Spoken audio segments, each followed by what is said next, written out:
రాజమహేంద్రవరంలో జియాన్ అంధ దివ్యాంగుల పాఠశాల తరలింపు తీవ్ర ఉద్రిక్తతలకు దారితీసింది. విద్యార్థుల్ని బలవంతంగా తరలించి పాఠశాలను ఆగమేఘాల మీద ఖాళీ చేయించారు. న్యాయస్థానంలో స్టే ఉన్నా పోలీసులు మోహరించి మరీ బడిని కూలగొట్టారని నిర్వాహకులు వాపోయారు. మెడికల్ కాలేజీ నిమిత్తం ఈ స్థలం కావాలని చెప్పేసి ఖాళీ చేయడం జరిగిందండి. ఆల్టర్నేటివ్ ఇస్తే ఎక్కడైనా వెళ్తామని చెప్పేసి అన్నా సరే, మామూలు పిల్లలు కూడా కాదు కదా, వికలాంగులు కదా అని చెప్పేసి అడిగినా సరే వాళ్ళు ఎటువంటి ఇంటిమేషన్ లేకుండా ఈ రోజు ఈ రకంగా వ్యవహరించారండి. మంచి మంచి లాక్కొచ్చి మరి వెనక్కి మా ప్రభుత్వం చాలా సపోర్ట్ చేస్తుంది మాకు.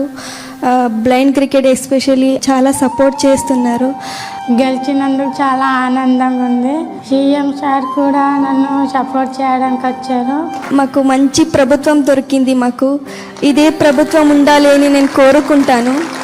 మా లాంటి వాళ్ళకి ఇంకా సపోర్ట్ ఇస్తే ఇంకా మేము అచీవ్ చేయడానికి ఇంకా సాధ్యం అవుతుంది సార్.